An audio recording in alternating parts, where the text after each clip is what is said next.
Makaraan ang humigit kumulang 25 taon. Isang grupo ng magkakaibigang basketball players noong high school ay nagkita-kitang muli.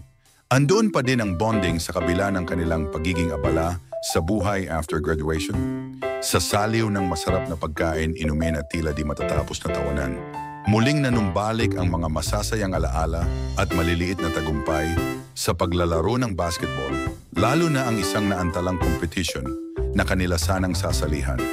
Dala marahil ng kanilang pagtahak sa landas ng karera na kanilang pinili matapos ang kolehiyo. At sa gabi nga na ito, nanumbalik ang pananabik. Nagumpisa sa isang simpleng salo-salo at nauwi sa isang determinadong plano, at iyon nga ang isettle ang unfinished business sa basketball court. Taglay pa din ang alab ng competition sa kanilang mga puso ay napagpasyahan nila na sumali sa isang senior basketball league. Isang pag-alaala sa nakaraan at muling pagdiriwang ng kanilang pagkakaibigang nabuo sa basketball court.